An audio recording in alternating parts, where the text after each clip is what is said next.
இப்போ என்ன ஆதங்கம்னா, இல்லை இந்த விசச்சாராயம் நடந்திருக்கு, பெரிய விஷயம், அதெல்லாம் அப்படிலாம் வருவோம். ஒரு தேர்தல் எதுக்கு நடக்குது? ஒரு மாற்றம் வரணும் இல்லையா? மாற்றம் வரணும். 5 வருஷம் 2014 பண்ணி வந்தாங்க, 19 பண்ணி வந்தாங்க. இங்கே சில விஷயங்கள் இப்போ பிஜேபி இன்னும் ஒரு இப்போ 10வது ஆண்டு தாண்டி 15வது ஆண்டு போகுது. 15 வருஷம் வரைக்கும் ஓட்ட போகிறாங்க. அதை பிடிச்சவங்க இருக்கலாம், அந்த சித்தாந்தம் பிடிச்சவங்க இருக்கலாம், பல கட்சிகளில் இருக்கலாம். இப்போ இந்த பேரரசெல்லாம் இருக்கார், பல பேர் ஆதாயம் பெறவங்க இருக்கலாம், அது வேறு விஷயம். ஆனால் ஏமாற்றி பிழைக்காத, ஏமாற்றி ஒருத்தனும் வராத, மிகப்பெரிய சோதனைகளை சந்தித்து என் காசெல்லாம் போய் போட்டு ஒரு ஓடிடி இந்த படம் மொத்தமாக சரக்கு விற்றதே அதுதான். அந்த காசை போட்டு பேரம்பாக்கத்தில் 2 பிளாட்டை விற்று போய் நாயா ரொம்ப கஷ்டப்பட்டு ஏண்டா நின்னேன்னு அவ்வளோ பெரிய அனுபவங்களை சந்தித்தேன். நான் அதை சொல்கிறேன், உங்களை சோகத்தில் மூழ்கடிக்க வரல. சூரியனும் சூரியகாந்தியும் இல்லையா? இப்போ சமூக நீதி பற்றி ரொம்ப பேசுனாங்க. இவர் டைரக்டரு ஜாதி இல்லை ஜாதி இல்லை ஜாதி இல்லை பேசிட்டு தான் இருக்கீங்க. அது இல்லாமல் அதாவது இந்த சமூக நீதி வாங்கணும், இந்த இடஒதுக்கீடெல்லாம் ஆயிரக்கணக்கான ஆண்டுகளாக மறுக்கப்பட்டதுக்கு அங்கே ஜாதி அந்த இதுக்காக தேவைப்படுது. பேரரசு அவர்கள் சந்துருவை பற்றி நீ வாத்தியார் அவர் எந்த கோணத்தில் எதுக்காக சொல்லியிருக்காருன்னு புரிஞ்சுட்டு பேசுங்க. சந்துருங்கிறவர் ஒரு மாபெரும் மனிதன், ஒரு சமூக நீதி போராளி. அவரை வச்சு தான் ஜெய்பீம்னு படமும் எடுத்தாங்க. அதை முதல்ல புரிஞ்சுக்கங்க. ஜாதி கூடாதுன்னு சொல்லிட்டு போனீங்கல்ல, எல்லாம் சொல்கிறாங்கல்ல. நிர்மலா சீதாராமனை ஏன் அங்கே போட்டு வச்சுருக்கீங்க? நிர்மலா ஏன் நம்ம பொன் ராதாகிருஷ்ணனை போடுங்க. நம்ம தோற்று போனாங்களே கவர்னர் தமிழிசை சவுந்தரராஜனை போடுங்க.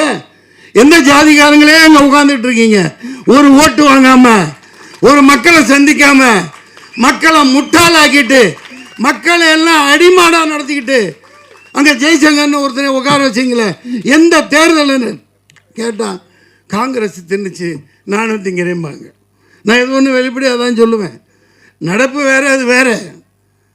மக்களை அந்த தேர்தல் என்ன மயிருக்கு நடந்துச்சு? மாதரசியல் மன்னிக்க என்ன மயிருக்கு நடந்துச்சு? உனக்கு நீ அங்கே உன் பருப்பை வேக வச்சுக்க, நான் இங்கே என் பருப்பை வேக வச்சுக்கிறேன். எல்லாம் டீலிங். ஏப்பா வேண்டும் மோதி மீண்டும் மோதி நாங்கள் அதெல்லாம் எங்கடா வரப்போகிறாங்க. ஒன்று மிகப்பெரிய இது. அவர் சரியா நான் ஒருத்தன் தான் சொல்லிக்கிட்டே இருந்தேன். இப்போ எலான் மாஸ்க் சொல்கிறாப்புல, வேலைன்னு வந்துட்டா வெள்ளைக்காரன் எங்கப்பா எடுத்து ஒரு போயிட்டாரா? வெள்ளைக்காரன் போய் சொல்ல மாட்டான். இப்போ எலான் மாஸ்க் சொல்கிறாப்புலையா? எலான் மாஸ்க் சொல்கிறாப்புலையா? அது டுபாக்கூர், அது டப்பா, அது 420, அதை மேனிப்புலேட் பண்ணலாம், எல்லாம் பண்ணலாம். நான் 6 வருஷத்துக்கு முன்னாடி போராடினேன். சுப்ரீம் கோர்ட்டுக்கு பார்ட்டி இன் பர்சன் ரெடி பண்ணி எடுத்துகிட்டு போய் இந்த ஓட்டு மிஷினை என் கையில் கொடுங்க. ஒரு ஸ்க்ரூ டிரைவரும் ரிச்சி ஸ்ட்ரீட்லேருந்து ஒரு ஆளை கூப்பிட்டுக்கிட்டேன். ஒரு சால்ட்ரிங் மிஷினும் ஒரு ஸ்க்ரூ டிரைவரும் கொடு, நான் குட்டி போட்டு காட்டுறேன். நீ இல்லாட்டி நான் என்ன தண்டனை கொடுக்குறீங்களோன்னு 2 நிமிஷம் கேட்டார் நீதிபதி. டிஸ்மிஷன் துரத்தி விட்டார். நீ அப்புறம் தான் சொன்னான், என்னப்பா பேசவே விடலைன்னதுக்கு அங்கே சொன்னாங்க எல்லாம், எப்பா நீ தான் இந்த கோர்ட்டில் அதிக நேரம் பேசியிருக்க அப்படின்னு என்ன எழுதிட்டு போனேன். இல்லைங்க, இப்போ இவ்வளோ கஷ்டப்பட்டு இவ்வளோ படம் எடுக்கிறோம், இவ்வளவு செலவழித்து எவ்வளவோ போராடுறோம். எங்கப்பா சவுந்தர் போயிட்டாரா? இருக்க மாட்டாப்லையே பஞ்சாயத்து இல்லை. இது இப்போ எல்லாமே ஒரு பிடிச்சி வச்ச ஒரு, அது என்ன பிடிச்சி வச்ச பிள்ளையாரா? அது பிள்ளையாருன்னு சொல்லக்கூடாதுப்பா, மந்திரிச்சு விட்ட கோழி மாதிரி. இந்த படம் 100 கோடி 500 கோடி, குறைஞ்சது 60 கோடி இப்படியெல்லாம் எடுக்கிறாங்க. 70-80 வயசுக்காரங்க ஹீரோவை நடிக்கிறாங்க. அதுக்குன்னு சில சேனல் இருக்குது, அதுக்குன்னு அந்த டாப்பில் இருக்கிற கம்பெனிகள் இருக்குது. அவங்களால இவங்களுக்கு, இவங்களால அவங்களுக்கு.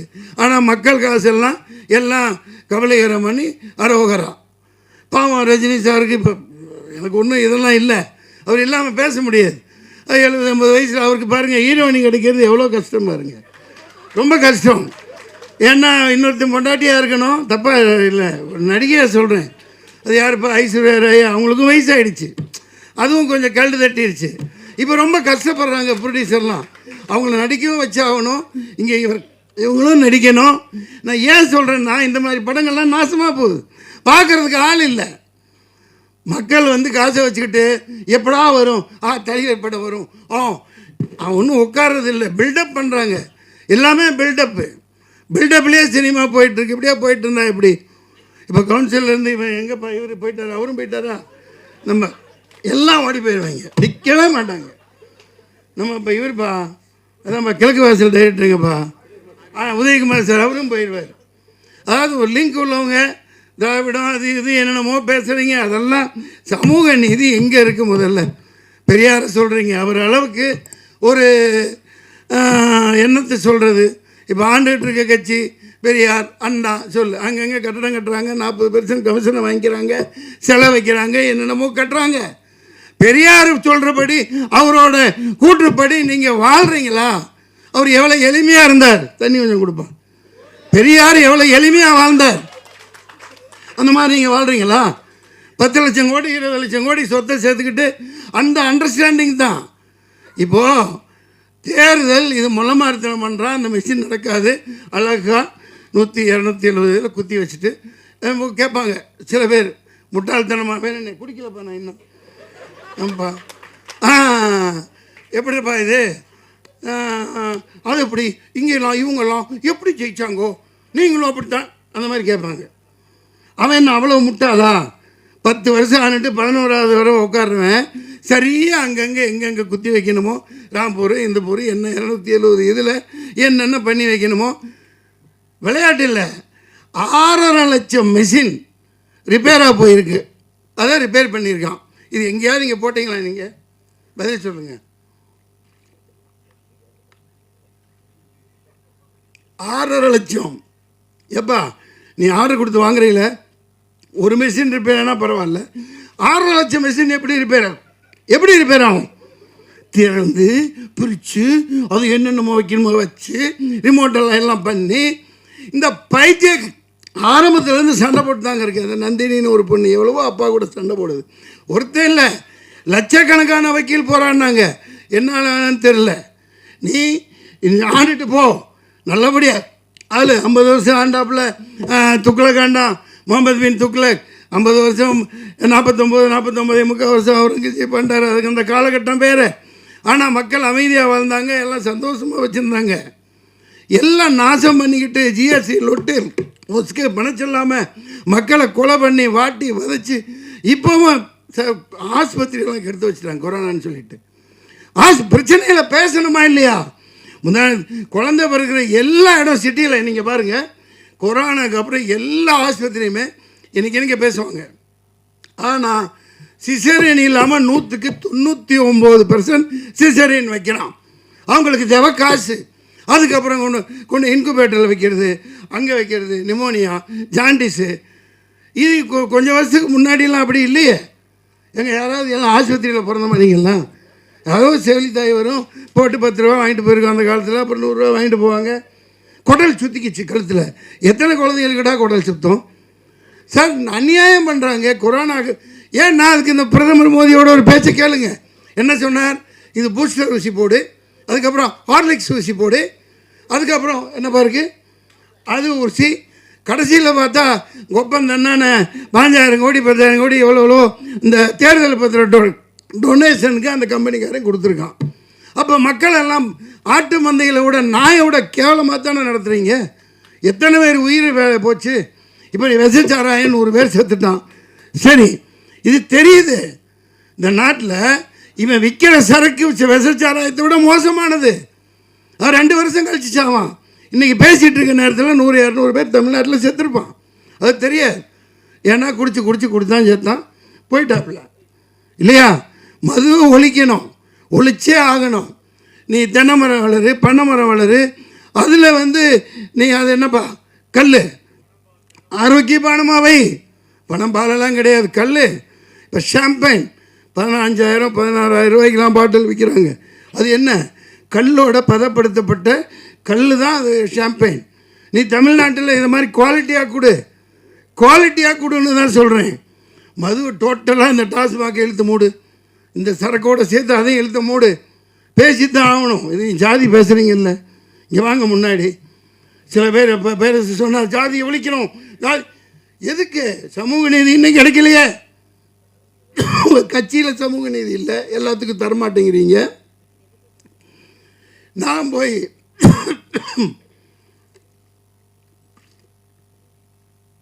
ஏதோ ஒரு விரல் பொறிச்சு நம்ம போவோம்ப்பா பாய்ங்க 4 லட்சம் பேர் உருது முஸ்லீம்ஸ் இருக்காங்க எங்கே வேலூரில். நான் அங்கே நிற்பேன், என் காசை போட்டு நின்னேன். என்னடா இது 4 லட்சம் பேர். ஆனால் நீங்கள் சொல்கிற மாதிரி ஒரு பெல்ட்டு வன்னியர் இடத்துல வன்னியர் நிற்க வைப்பாங்க, செட்டியார் நிற்க வைப்பாங்க, நாடா நிற்க வைப்பாங்க. அந்த ஓட் பெல்ட்டு ஓட்டு வங்கி அதுபடி தான் ஜெயிக்கிறாங்க இல்லையா? சரி நமக்கு போடுவாங்க. நானுக்கு 10 இப்போ பேச்சாளர்லாம் கூட்டு போனேன், இந்த குணாச்சி நிறைய பேர் அங்கே என்னால் முடிஞ்ச அளவுக்கு போகிறான்னு. ஒரு முஸ்லீம் கூட எனக்கு ஓட்டு போடல சத்தியமாக. அவங்க ஜாதி பார்க்குறாங்களா? இல்லை. அது எப்படின்னா 500 रुपये ஆராம் கா பைசா அப்படி ஒரு தடவை தான் அங்கே பேசினேன். அடே 500 ரூபா பிச்சை காசு எச்சக்காசை வாங்கிட்டு ரம்ஜான் மாதத்தில் நோன்பு வச்சுக்கிட்டு நீ அல்லாவுக்கு இதாக இருந்துக்கிட்டு முஸ்லீமான எனக்கு ஓட்டு போடல, திமுகவுக்கு தான் போடுறோம். திமுக தான் சித்தப்பா பெரியப்பா எல்லாமே திமுக தான். அது நகமும் சடையுமா அப்படி இருக்குது. அதாவது அதுக்காக அவங்க சரின்னு சொல்ல வரல.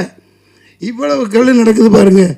இந்த சாராய சாவு, நாடு நாசமாக போனது எல்லாத்துக்கும் காரணம் காதே மில்லத் கத்தனார்.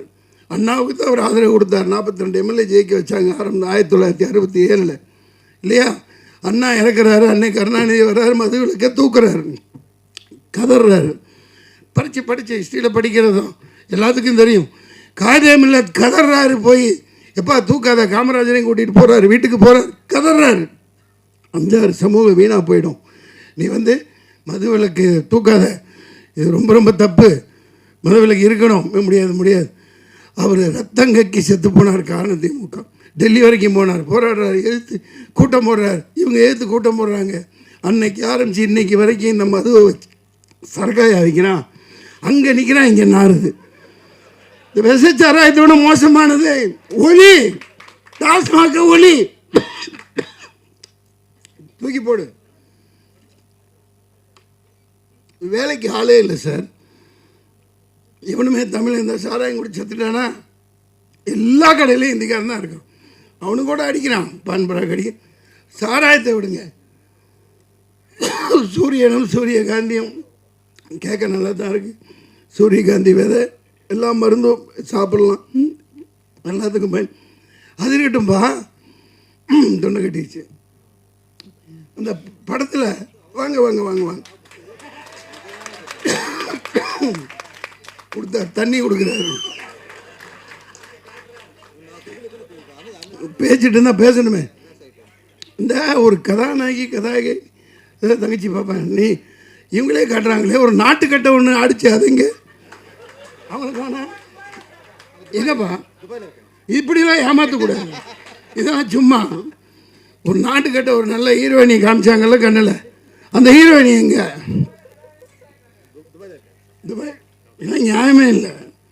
நான் இங்கே கத்திட்டு இருக்கேன், இன்னொரு பொண்ணை காமிச்சா அதான் ஹீரோயினிங்க. நீங்கள் இதான் இங்கே நியாயமே இல்லை. நீங்கள்லாம் இப்படி ஏமாற்றக்கூடாது. இது முள்ளமாரி தேர்தல் இப்படித்தான் நடத்துவான். முள்ளமாரி அயோக்கியத்தனம் சார். நீங்கள் வாழ்த்திட்டு போகிறேன், நானே வாழ்த்துறேன், நானே பேரரசு கூட பிரச்சாரத்துக்கு வரேன். நீ வாக்குச்சீட்டில் தேர்தல் நடத்து. நாடே கேட்குதா இல்லையா? அது அப்படியே உள்குத்து இருக்குது. இப்போ திமுக ஓப்பனாக சொல்கிறேன், 40 சீட்டு வச்சுருக்கீங்களே, டேய் வாங்க, நாங்கள் தேர்தலில் பங்கு பெற மாட்டோம், நாங்கள் பாய்காட் பண்ணுறோம். நீ வாக்குச்சீட்டில் நடத்து. ஏன் சொல்லலை? உன் பருப்பு அங்கே வேக வச்சுக்க, இந்த மெஷின் அங்கிட்டு தள்ளிடுறேன், நான் இங்கே செட்டப் பண்ணி இங்கே பண்ணுறேன். அதுதான் நடக்குது. இது இந்த மெஷின் இருக்கிற வரைக்கும் சூரியகாந்தி மலராது. சூரியன் டெய்லி ஊற்றிட்டு தான் இருக்கும். அதே முட்டாளாக தான் ஆக்கிட்டு இருப்பாங்க. நாட்டில் ஒரு முன்னேற்றமும் வராது. தமிழன் பிரச்சனை தீரப்போகிறது இல்லை. தீருமா? மீனவ பிரச்சனை தீரப்போகிறதில்லை. கடிதம் எழுதுவாங்க, நீட் இன்னும் மூப்பிச்சு. அவன் ஒரு 40 சேனல் நடத்துகிறான். அதை வச்சு ஒரு கையில் கிடச்சா அடித்து விறகு கட்டையிலேயே மண்டையை பிறந்துரு. ஒரு 4 பேரை வரவழைச்சிக்குவாங்க, டிபேட் தான். நீட் என்ன அது இது. ஐயோ, அந்த பொட்டி வீட்டில் நம்மளுதான் இருக்குது. ரொம்ப கொடுமையாக இருக்குது. எவ்வளோ அநியாயம் பண்ணுறீங்க பாருங்கள். எந்த பிரச்சனையும் தீருதா? இந்த நீட்டை பற்றி இன்னும் 5 வருஷம், அதுக்கப்புறம் 5 வருஷம், அப்புறமும் இந்த முதல் கையெழுத்து இதுக்கு தான்.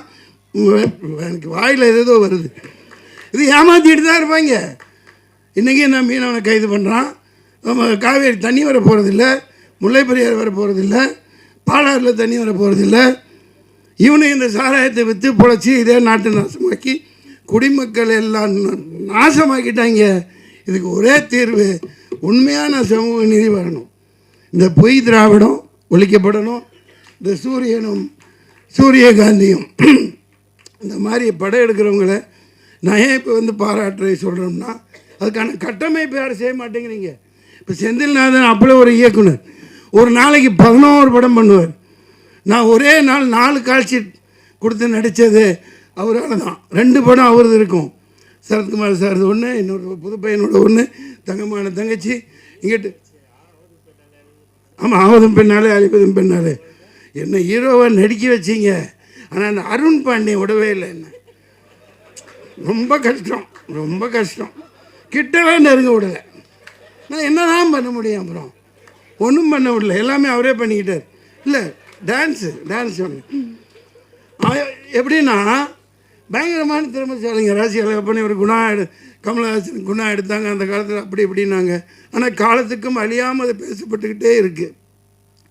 இயக்குநர்கள் இருக்காங்க, அவங்கள பயன்படுத்துறதுங்கிறத விட கட்டமைப்புகளை உருவாக்கணும். இப்போ தியேட்டரில் ஒரு 50 ரூபா, 60 ரூபா, 30 ரூபா இந்த மாதிரி இந்த குறிப்பிட்ட படங்களுக்குன்னு சொல்லி மக்கள் எந்த நேரம் பார்ப்பாங்களோ அந்த மாதிரி காட்சியில் இந்த எளிய படங்களுக்கு திரையரங்கில் ஒதுக்கணும். கண்டிப்பாக இதெல்லாம் செய்யணும். ஏன் செய்வான்? எந்த நாயும் பேசாது. எல்லாம் ஒரு நாய்கிட்ட குமிச்சு கிடக்குது. அந்த நாய் கொள்ளையடிச்சு அவனுக்கு எங்கே வச்சுருக்கானுங்க, எத்தனை நாடுகளில் எத்தனை கார்ப்பரேட் கம்பெனிகள் இருக்குன்னு அவங்களுக்கே தெரியாது. அதை ஒரு 10 தலைமுறைக்கு எழுதி வச்சுருப்பாங்க. எனக்கு ஒன்றும் ஆதங்கம், இது ஒரு இயலாமை இல்லை. உண்மையை தான் பேசுவேன், உண்மையை தவிர நான் வேறு எதுவும் சொல்ல மாட்டேன். இந்த நாடு இந்த ஓட்டு மிஷின் இருக்கிற வரைக்கும் விளங்காது. அதை தொடப்பு கட்டையில் அடித்தா தான் உட்கார வைக்க முடியும். உண்மையான தேர்தல் நடத்து. இது எந்த டிபேட்டுக்கு வேண வாரேன். பேரரசு அவர்களே நன்றி, சந்தான பாரதி அவர்களே நன்றி. அதனால் வடக்கையும் வாழலை, தெற்கும் வாழலை, ஒன்றுமே ரொம்ப கொடுமைங்க. சரியா? ஆமாம், அது சூரிய கொடுமை இல்லைப்பா. அதனால் ஆட்டையை போட்டு வந்தது தான்ப்பா. ஏப்பா அண்ணா வச்சுருந்த கட்சியை ஆட்டையை போட்டு வந்து பண்ணுறாங்க. இப்போ நான் தனியாக போராடி 4 ஓட்டு வாங்குகிறேன். அதில் ஒரு மிகப்பெரிய குத்து. ஏன்னா எலெக்ஷன் கமிஷன் நான் அப்பயே சொன்னேன், சொல்லக்கூடாது யாரும். 4 பேர் செத்தாங்களா இல்லையா? வெயிலில் நின்று 4 பேர் ஓட்டு போட்டு வந்தவங்க செத்தாங்களா இல்லையா? எல்லாம் மறந்துட்டீங்களா? பத்திரிக்கைக்காரங்க பேப்பரில் போட்டிங்கல்ல. அந்த 4 பேருக்கும் தேர்தல் கமிஷன் 1 கோடி கொடுக்குறோன்னு பேட்டி கொடுத்தேன். சில பேர் போட்டாங்க, ஏன் கொடுத்தாகணும்ல. மைய காமிச்சு விரலை காமிச்சு லட்சம் கோடி செலவு பண்ணி தேர்தல் நடத்துறீங்கல்ல. அவ்வளோ இயலாமல் அந்த வேகாத வெயிலில் வந்தாங்கல்ல, செத்தாங்கல்ல, அவங்களுக்கு ஏன் நஷ்டஈடு கொடுக்கல? நல்ல பாயிண்ட். இல்லை, தேர்தல் ஆணையம் அவங்களுக்கு கொடுக்கணும்னு போட்டேன். அது பல இதை நான் சொல்லிட்டு வரேன். தேர்தல் ஆணையம் அது மோதி விட்டு பூனையம்னு முன்னாடி சொன்னேன், இன்றைக்கி சொல்லுவேன், என்றைக்குமே அப்படி தான் வச்சுருக்க வரைக்கும். அதுதான் அது அநியாயம் நடத்தப்படுதா இல்லையா? ஒரு ஓட்டு போட வந்து செத்து போனான்னா அவனுக்கு நஷ்டஈடு கொடுத்தே ஆகணும். அந்த நேரத்தில் எந்த அரசியல் கட்சியும் கொடுக்க முடியாது, தேர்தல் ஆணையம் கொடுக்கணும்.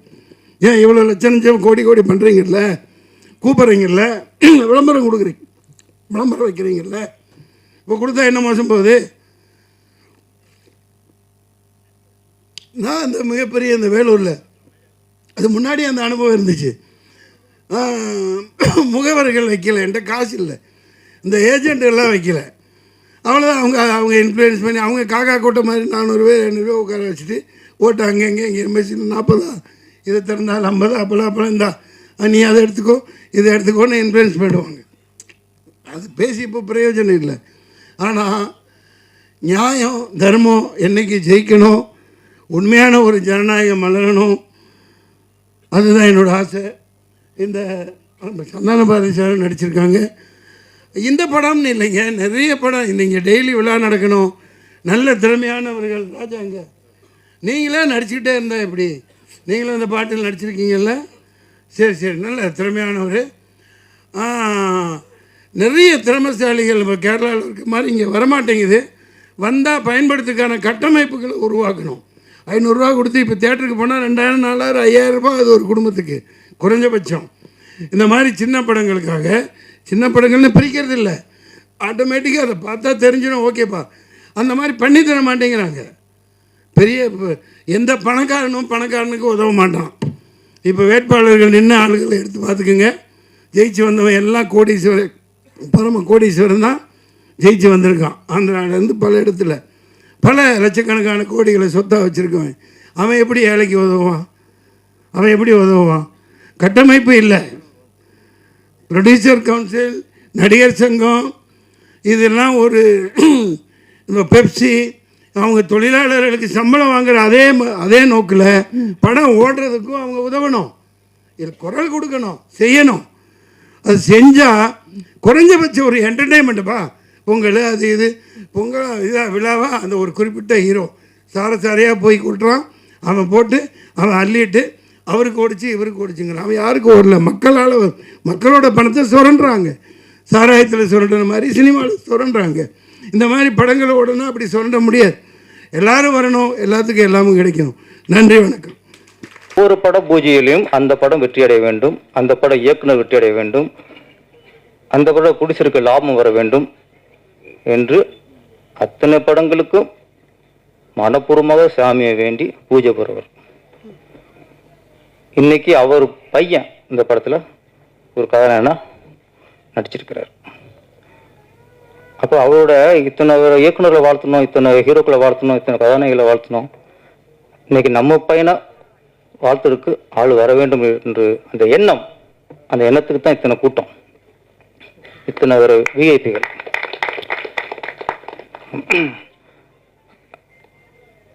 அவரோட பையன் ஸ்ரீஹரி ஒரு அறிமுகப்படுத்தி சில வார்த்தை பேசணும்னு சொன்னார். அவர் பேசுனது மழலை. ஓகேயா, மழலை. இவரை ஹீரோவா வச்சு படம் எடுக்கிற அந்த நல்ல எண்ணம், உயர்ந்த உள்ளம் எல்லா இயக்குனருக்கும் வந்திருக்கிறாரு. அது ரிஸ்க்கு சரியாக வருமா அவர் பயப்படுவாங்க. ஆனால் ஒரு நல்ல எண்ணம் உள்ளனால தான் ஏஎல் ராஜா அவர் வந்து அவரை கதாநாயகனாக ஆக்கியிருக்கிறாரு. அவருக்கு பேச்சு வரணுங்கிறதுலாம் அவசியம் இல்லை, நம்ம பேசணும் அவசியம் இல்லை. மக்கள் நம்மளை பற்றி பேசணும். அதாவது ஸ்ரீஹரி அவர்கள் அவர் பேசுகிறாரு இல்லையோ, மக்கள் அவரை பற்றி பேசணும். அந்த காலம் வரும், அதுக்கான வெற்றி இந்த படம் தரும். 80களில் சுதா சந்திரன் அப்படின்னு ஒரு கதாநாயகி கேள்விப்பட்டிருப்பீங்க. அவங்க ஒரு விபத்தில் ஒரு கால் போயிடுச்சு, கால் இல்லை போயிடுச்சு. அவங்க அதுக்கப்புறம் கட்டக்கால் வச்சு வாழ்ந்தாங்க. ஆமாம், அவரோட முதல் படம் மயூரி. ஒரு கால் இல்லை, ஆனால் அந்த படத்தில் அவங்க பரதநாட்டிய கேரக்டர், பரதநாட்டிய கரையாக நடிப்பாங்க. அப்போ ஒரு கால் இல்லாத ஒரு கதாநாயகியை பரதநாட்டியம் ஆட வச்சு ஒரு இயக்குனர் இயக்கியிருக்காருன்னா எவ்வளவு கட்சி, எவ்வளவு துணிச்சல், எவ்வளவு நம்பிக்கை. அந்த நம்பிக்கை ஏஎல் ராஜாவுக்கு இருக்குப்பா. நான் சரி, இங்கே வந்து ஊனம் வரசனம், ஊனம்ங்கிறது எவனுக்கு மனசு சரியில்லையோ, எவனுக்கு மனசில் குறைபாடு இருக்கோ அவன்தான் ஊனமான மனிதன். மனசில் நல்ல மனசு உள்ளவன், எந்த கால் இருக்கோ கையில் இருக்கோ இருக்கோ, நல்ல மனசு இருந்தால் அவன் நிறைவான மனிதன். இவ்வளவுதான். இதை பொறுத்த வரைக்கும் ஏஎல் ராஜோட துணிச்சல் நான் பாராட்டேன். அப்புறம் இந்த படத்தில் ராசியால் சொன்னார், திராவிட சித்தாந்தம் கிட்ட இருக்கு, அதனால இந்த பாட்டெல்லாம் ஜாதி பாட்டெல்லாம் போட்டிருக்காரு அப்படின்னா. அவர் திராவிட சித்தாந்தம் இல்லை, மனித சித்தாந்தம் இருக்கு. திராவிட சித்தாந்தம் இருந்தால் ஒரு குருக்களோட பையனெல்லாம் ஹீரோ ஆக்க மாட்டார். ஒரு குறுக்களோட பையனை ஹீரோ ஆக்கியிருக்காருன்னா அது மனித சித்தாந்தம், அது நம்பிக்கை சித்தாந்தம், அது சம தர்மம், அது சமூக நீதி, இதுக்கும் மற்றதுக்கும் சம்மந்தம் இல்லை. வாழ்த்துக்கள். ஆர் விஜயகுமார் அவர்கள் வந்து கரெக்டாக ஏ ராஜா பாராட்டினார். நம்ம படங்களில் நம்ம சமூக அக்கறை காட்டணும், நம்ம படங்களை சமூக நீதியை சொல்லணும், நம்ம திரைப்படங்கள் வாயிலாக சம தர்மத்தை சொல்லணும், நல்ல விஷயங்கள் மக்களுக்கு சொல்லணும். அவன்தான் உண்மையான கலைஞன், சமூகத்து மீது அக்கறை உள்ள கலைஞன். படம் ஓடினா போதும், இப்படி ஒரு பண்ணி எடுத்துப்பட்டு ஒரு பாட்டு கிட்டு வச்சு படம் ஹிட்டான போதும் வசூல் தான் போதும்னா அது கலைஞன், அது வியாபாரி. நல்ல கலைஞன்னா நல்ல விஷயங்கள் சொல்லணும். ஆனால் அந்த ஜாதி கேட்குறான் பாடல் ஒவ்வொரு வரிகளும் சூப்பர். அது ஒரு வரி மனுஷனை மதிக்கணும், ஜாதியை தூக்கி போட்டு மிதிக்கணும். ஒரு எளிமையான வரி, ஆனால் ஜாதியை தூக்கி போட்டு மிதிக்கணுங்கிறதுல அந்த ஒரு அழுத்தம், அந்த ஒரு கோபம் எல்லாம் இந்த வரிகள் இருந்துச்சு. இன்னைக்கு ஜாதியை ஒழிக்கிறதுக்கு ஒரு ஐடியா சொல்லுங்கன்னா ஒரு அறிக்கை கொண்டு வராங்க, ஜாதி ஒழிக்கிறதுக்கு, இந்து மதி அழிக்கிறதுக்கு. ஜாதியில் படத்து ரொம்ப தான். இன்னொரு படத்தில் பெரியார்லாம் கட்டினார், நல்ல விஷயம். கலைஞரை கட்டினார், எம்ஜிஆரை கட்டினார். ஆனால் ஒரு பெரியாரோட தாக்கம் அவர்கிட்ட இருக்குங்கிறது புரிஞ்சுக்க முடியாது. நம்ம நாட்டில் என்ன பண்ணுறோம், பெரியார் மாதிரி ஒரு சமூக சீர்திருத்த ஆள் இல்லை. சமூக சீர்திருத்தம், ஒரு பகுத்தறிவாளன், மூட நம்பிக்கை எதிரானவர் பெரியார். ஆனால் இன்னைக்கு காலம் இன்னைக்கு என்ன சொல்கிறோம், பெரியார் எல்லாத்தையும் தூக்கிவிட்டு அவர் நாத்திகன் ஆக்கிட்டோம். சாமி இல்லைன்னு சொல்றவர், அவ்வளோதான். பெரியார்னா அவர் சாமி இல்லைன்னு சொல்றவர், கடவுள் கும்புற முட்டான்னு சொல்றவர், அவர் இந்து மதத்துக்கு எதிரானவர். எது உங்க சுயநலத்துக்கும் உங்க கொள்கைக்கும் உங்க கோட்பாட்டுக்கும் ஏன் பெரியார் இங்கே அடக்கிட்டாங்க? பெரியார் ஒரு சமூகத்தில் மிகச்சிறந்த ஒரு சீர்திருத்தவாதி, பெண்ணடிமைக்கு எதிரானவர், ஜாதி வேணாம்னு சொன்னவர், ஜாதியை டோட்டல் அடிக்கணும் குரல் கொடுத்தவர், அதுக்காக வாழ்ந்தவர். ஒரே கேள்விதான், பெரியார் இருக்கும்போது ஜாதி இருந்தது, ஜாதி அமைப்பு இருந்ததா?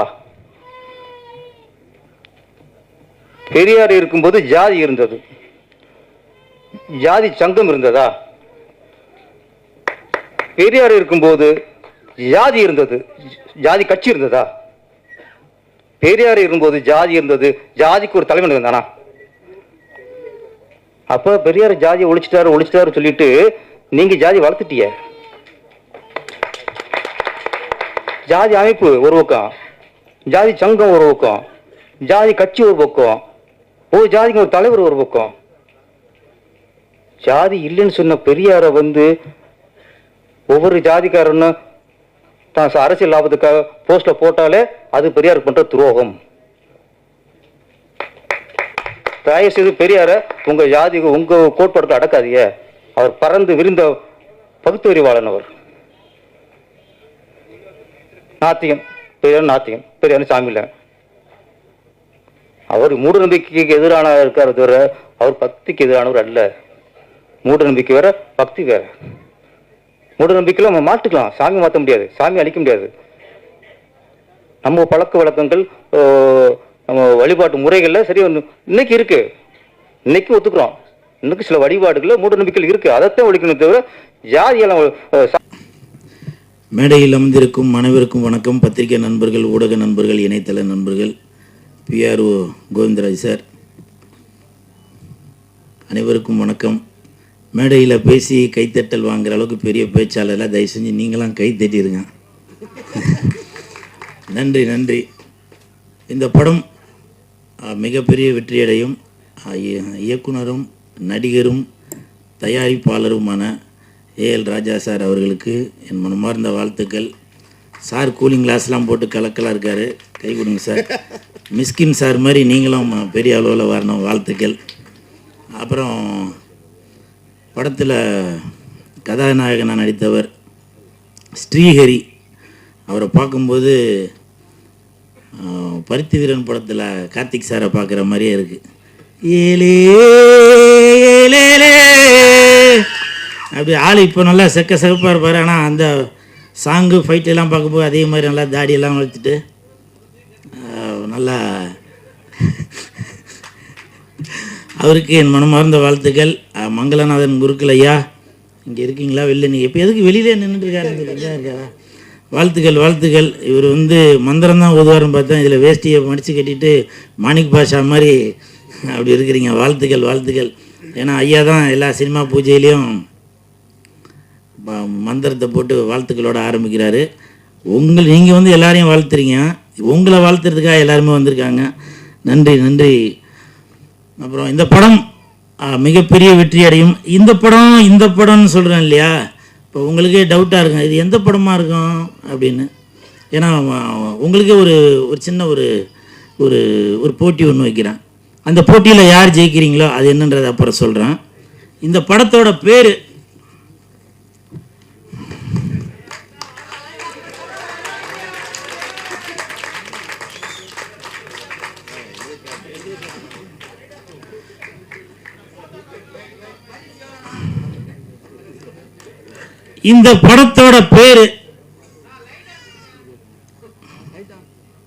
யாரோ வேணும்னே தான் ஆஃப் பண்ணிட்டு இருக்கிறாங்க.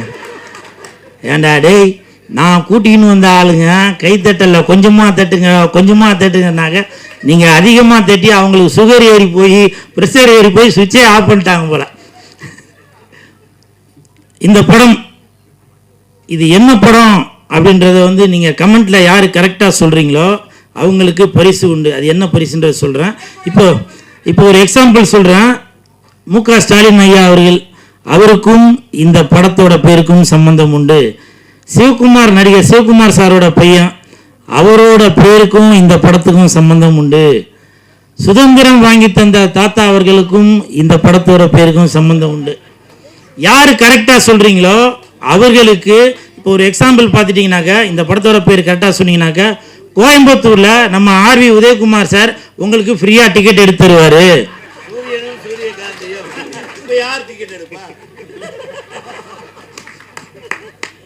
அதே மாதிரி இப்போ சிவகங்கை நாட்டரசங்கோட்டை அந்த பக்கம் பார்த்தீங்கன்னாக்க யார் கரெக்டாக சொல்கிறீங்களோ அவங்களுக்கு பேரரசாரே டிக்கெட் எடுத்து கொடுத்துருவாரு. இதில் எந்த மாற்று கருத்துமே இல்லை. இப்போ திருவாரூர் சைடில் உள்ள ரசிகர்கள் யார் கரெக்டாக சொல்கிறீங்களோ அவங்களுக்கு எழில் சார் அவர்கள் டிக்கெட் எடுத்து கொடுத்துருவாரு.